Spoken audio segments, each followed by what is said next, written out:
When the Christmas angel wore rags. Christmas lights lined the streets, blinking cheerfully as carols floated through the cold evening air. But inside her sleek black car, Amara felt nothing. To her, Christmas had lost its meaning long ago. It was no longer a season of joy, only a painful reminder of the love she had buried with her parents years before. Amara had everything money could buy: luxury, comfort, influence, but none of it softened the bitterness in her heart. Since her parents' tragic death, she had built walls so high that even happiness could not climb them. Every December only deepened her resentment. She hated Christmas, hated the forced smiles, the decorations, the reminders of what she once had. As her driver stopped in front of her mansion that evening, Amara stepped out, her heels clicking sharply against the pavement. Suddenly, someone stood in her path. An old woman wrapped in dirty, torn rags shivered in the cold. Her hair was grey and tangled, her face lined with age and hardship. She held out trembling hands. "Please, my child," the woman said softly. "Anything for warmth this Christmas." Amara frowned, irritation flashing across her face.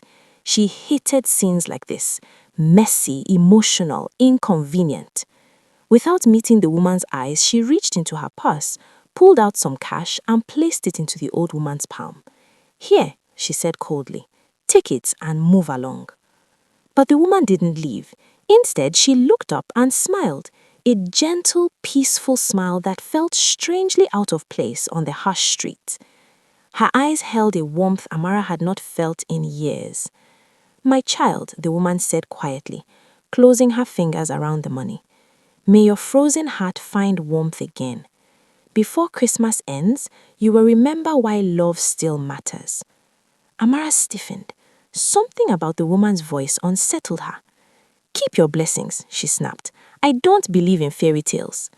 She turned and walked away, the heavy doors of her mansion closing behind her. That night, as Amara sat alone in her living room, a sudden smell of smoke filled the air. Alarms blared. Panic erupted as flames broke out in one wing of the mansion. Though firefighters arrived quickly and the fire was contained, the experience left Amara shaking to her core.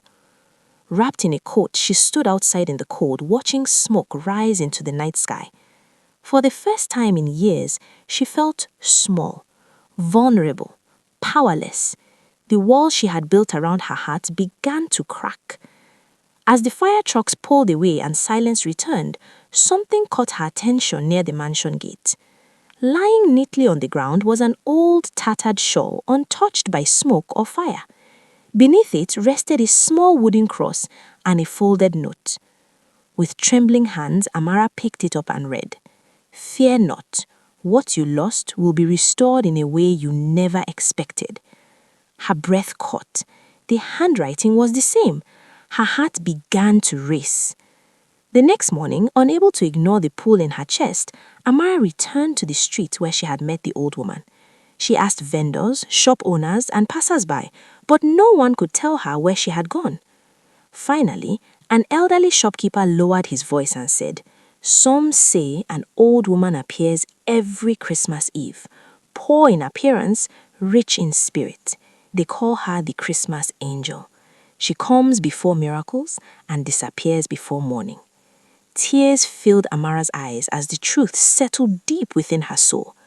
The woman had never needed her money. She had come for her heart. That Christmas, Amara made a decision that changed her life. She opened her mansion to the homeless, the lonely, and the forgotten. Tables were filled with food, rooms with warmth, and the once silent halls echoed with laughter and gratitude. And in giving love, Amara finally found healing.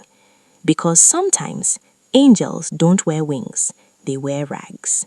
Please don't forget to subscribe, like, and leave a comment. Thank you for watching. See you in our next story.